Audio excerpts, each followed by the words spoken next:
mission. Today we're going to harvest prickly pear fruit, and then we're going to move on to the kitchen and I'll show you how I process them into juice. So behind me you'll see a prickly pear, and it's just loaded with fruit. It's the beginning of August and it's just prime picking time for the fruit. So what you're looking for is the darkest ones that haven't been eaten by birds or bugs yet, because those ones are likely to be filled with bacteria and could be growing mold, and you don't want to be putting that in your body. So I have my tongs. The fruit's covered with lockets just like the pads, and we don't want those to get in our fingers, so I just have some smooth salad tongs. Any kind will work. Don't use the silicone ones because the stickers will stick in those and you'll end up just having to throw them out. So take one, and the fruit came off really easy. That's similar to any other fruit tree or bush. If the fruit releases easily, then it's ripe. Another thing I look for is usually there's a little bit of leftover fruit on the pad that it's growing off of. If it's real hard and it breaks off real clean and there's nothing kind of left over, then it probably wasn't ripe yet and you want to look for a darker one.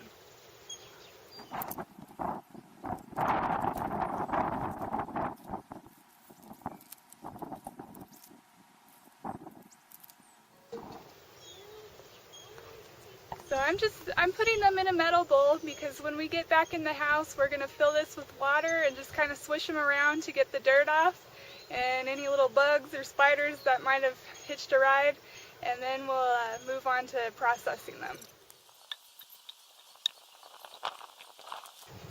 Alright, this looks like a pretty good haul for our first batch to go process. So let's head on into the kitchen. Alright, so we're back in the kitchen. I added some water to my bowl and I'm just kind of swishing it around, get the dirt off.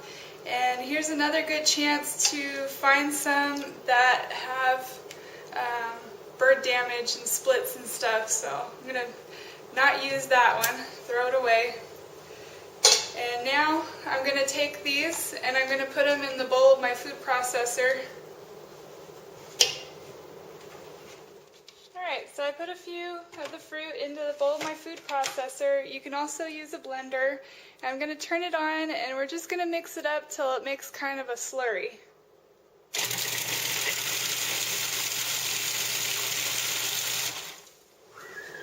So now I'm going to take the slurry that we made in the food processor and I'm going to filter it through this old dish towel. You can also use an old t-shirt or some cheesecloth, and I just fasten it to a flour base that I clean really well with I fasten it with a rubber band.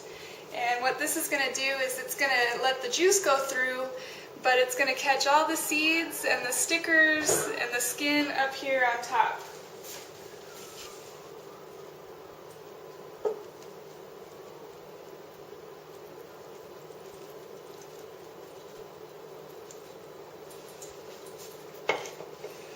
Now you can see the juice just flowing through, and after it's done dripping, we'll scrape this off, put it in a bowl to throw outside for the critters, and keep going.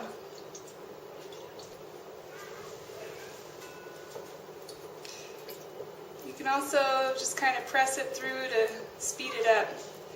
But once it's pretty much done dripping, just scrape this off and pour some more in.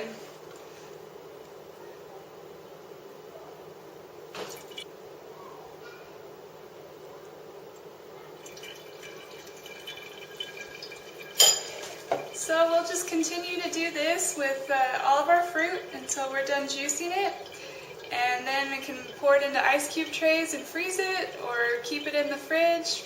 It'll last in the fridge for a few days, maybe up to a week. But I pour it into ice cube trays and then pop the juice cubes, the frozen juice cubes, into baggies, label them, stick them in the freezer, and they last all year whenever we want to flavor something with the prickly pear juice. Well, I hope you liked this quick tutorial on how to harvest prickly pear fruit and process them into juice.